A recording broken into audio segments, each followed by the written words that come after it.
submarine today after a more than 2-week-long pursuit across the Atlantic as part of a U.S. blockade of Venezuelan oil exports. Here's more. Maritime tracking software shows the location of a Venezuela-linked oil tanker that the U.S. government on Wednesday said it had seized after a weeks-long pursuit through the Atlantic Ocean. The Russian-flagged tanker, originally known as the Bella 1, slipped through a U.S. maritime blockade of vessels moving out of Venezuela and rebuffed an early U.S. Coast Guard attempt to board it. In a post on X, the U.S. military's European command said the Trump administration had seized the vessel for violating U.S. sanctions. This appeared to be the first time in recent memory that the U.S. military has nabbed a Russian-flagged vessel. U.S. officials said that Russian military vessels were in the general vicinity of the operation, including a Russian submarine. It was unclear how close the vessels were to the operation, which took place close to Iceland. Russian state media quoted the country's foreign ministry that the tanker was in international waters and acting according to international maritime law. It has called on Western countries to respect the vessel's right to freedom of navigation. The U.S. Coast Guard first attempted to intercept the vessel last month, but it refused to be boarded. Since then, it has registered under a Russian flag. The tanker, now known as the Marinera, is the latest tanker targeted by the U.S. Coast Guard since the start of U.S. President Donald Trump's pressure campaign against Venezuela. In a separate operation, the U.S. Southern Command said it captured a second Venezuela-linked tanker in the Caribbean Sea. In a social media post, Southern Command said the Department of War, in coordination with the Department of Homeland Security, apprehended a stateless, sanctioned dark fleet motor tanker without incident. The vessel is known as the Sophia. Southern Command said it was operating in international waters and conducting illicit activities. The U.S. Coast Guard is escorting the ship to the U.S. And President Trump announced yesterday the U.S. will soon receive 30 to 50 million barrels of Venezuelan oil in the near future. NTD's Daniel Monahan has more on that, plus a look at how Chinese defense systems in Venezuela failed to impress. President Trump wrote on Truth Social that the oil the U.S. receives from Venezuela will be sold at market price and that money will be controlled by him as President of the United States. Trump says he will ensure it is used to benefit the people of Venezuela and the United States. The transfer could be worth nearly $3 billion, with oil trading at roughly $56 a barrel. Interior Secretary Doug Burgum discusses utilizing oil from Venezuela, speaking on Fox News. You need to dilute that heavy crude with a lighter product. And of course, we have an excess of that lighter product here because the shale oils that come out of the shale revolution in America are perfect for blending. It's great news for jobs. It's great news for gas prices going forward. It's great news for America, and it's great news for Venezuela. Burgum says Venezuela has an opportunity now to have capital come in and rebuild their economy. They have larger oil reserves than Saudi Arabia. Saudi Arabia, one of the richest countries in the world. Venezuela, one of the poorest countries in the world. Ambassador to the UN, Michael Waltz, pushed back on UN criticism of the Maduro operation, speaking on Fox News. I don't know why they're so upset. As I pointed out at the Security Council, over 50 countries didn't even recognize Maduro because he stole the election. So it's hard to figure out what they're so upset about. Well, I think we know the answer. It's because it's President Trump, and he's a man of action and took real action.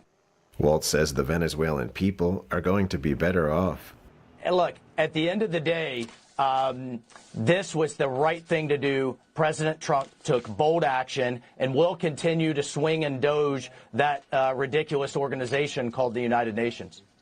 The lightning operation to capture Maduro and his wife, Cilia Flores, punched in and out of Caracas before its air defenses could mount an effective response. The raid raised uncomfortable questions for China about the limits of the Chinese-supplied systems that Venezuela has leaned on, especially anti-stealth radar that China advertised as capable of spotting and stopping U.S. stealth aircraft.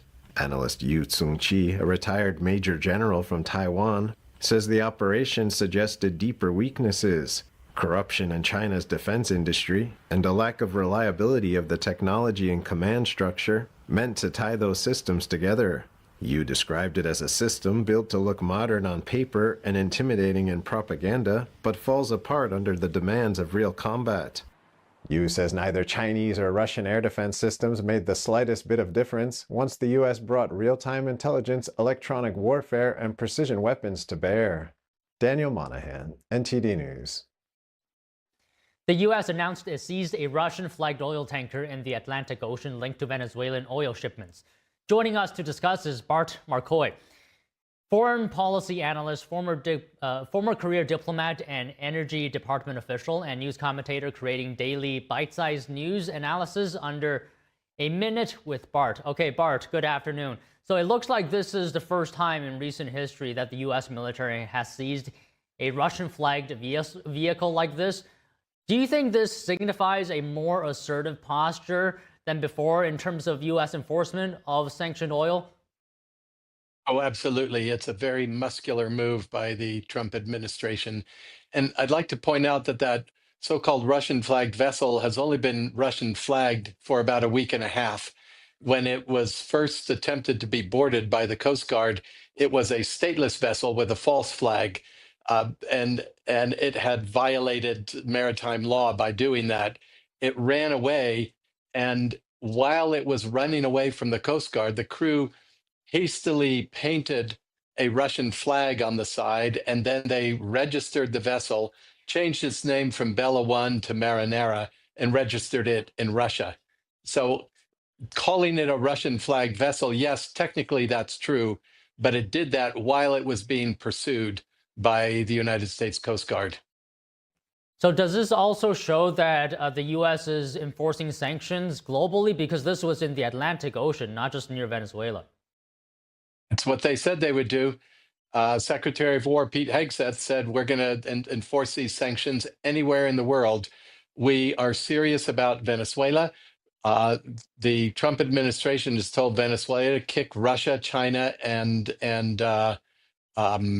Iran and Cuba out of there. And he's making it clear that he's not going to back down. This was a real face down of Vladimir Putin. The Russians, once they agreed to flag the vessel, they sent a Navy ship, a Russian warship, and a submarine to escort the Bella, the Marinara. And so we countered by sending AC-130 gunships, the Army Special Forces Night Stalkers group, Poseidon sub-hunters, and what am I missing? And a couple of F-35s to support the operation. Trump is telling Putin, I'm taking this tanker back down, and Putin backed down. Okay, you said earlier that the flag was only up for about a week. I still wonder, does this carry political and diplomatic weight, seizing a vessel from a major country? Does it introduce a new variable in the U.S.-Russia relationship or increase tensions? Yes, of course it does. And it's Trump saying to Putin, I gave you every chance. I worked with you. I tried to come to peace terms with you over Ukraine. I tried to settle things with you, but you are not my partner in peace, and I am representing American interests, and American interests dictate that you stay out of Venezuela. That's what he's saying. Okay, so I want to ask you, how is strict enforcement of sanctioned oil going to impact Venezuela compared to before, where the sanctions were in place but not enforced to this level? Well, ironically, it's going to be the best thing in the world for the Venezuelan people, because the illegitimate Venezuelan government that has been in power for so many years has been systematically looting the country, and they've been neglecting the oil fields. Oil fields have to be tended, they have to be maintained, and they've let them lapse to, I've seen estimates as low as 4 or 5% of their production capacity. The Trump administration is saying, we are enforcing the sanctions, we are going to take that oil, we're going to sell it, and we're going to give the proceeds of the oil sales to the Venezuelan people and to the American companies that had their oil field assets stolen from them decades ago. The Venezuelan people are going to see a much greater benefit now that the sanctions are being enforced rigorously.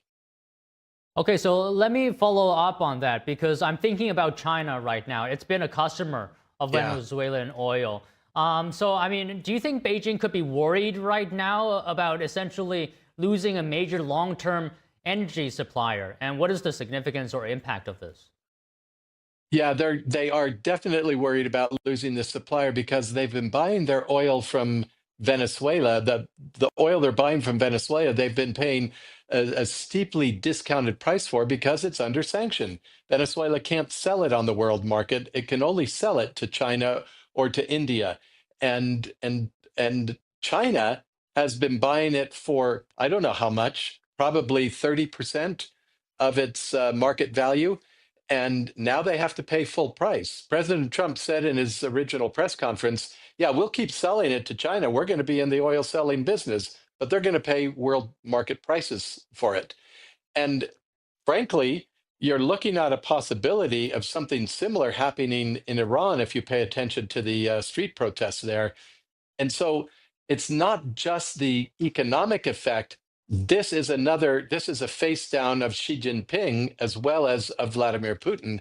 Xi Jinping is looking at the prospect of being the greatest failure as a leader in Chinese history if he cannot adapt to the new circumstances. And all the people like Lee Jae-myung in South Korea who've hitched their wagon to the star of China and of Xi Jinping have got to be looking and saying, wait a minute, maybe we should be a little bit more conciliatory to the United States and distance ourselves from China. Everybody in the world is going to start distancing themselves from China now because Chinese power is suddenly weakened. Okay, that is a good point. You're saying this is not just about the economic impact. You said that this is a failure on Chinese regime leader Xi Jinping's part. So what does this do exactly to China's Western Hemisphere strategy? I think that China realizes that Trump's enforcement of the Monroe Doctrine is serious, and their Belt and Road and string of pearls strategies stops at the Western Hemisphere. They are not welcome in the Western Hemisphere, and they're going to be systematically pushed out. And that affects Chinese prestige all around the world. Every leader is suddenly recalculating their commitment to China. Okay, just final question. What does this do in terms of how does it affect the politics within China with Xi Jinping as the leader? You know, that's such an opaque world to me.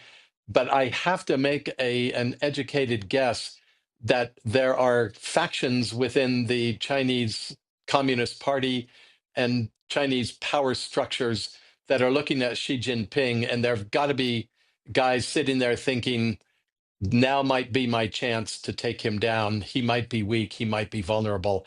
I don't know this, but I suspect that there are people hatching plots right now trying to decide whether they're going to roll the dice and push him out of power. Okay, well, Bart, great insight as always. Thank you for sharing. Thank you. Thanks for having me on. An ICE agent fatally shoots a woman in Minneapolis. The Department of Homeland Security says she attempted to run over law enforcement with her vehicle. More news after this break.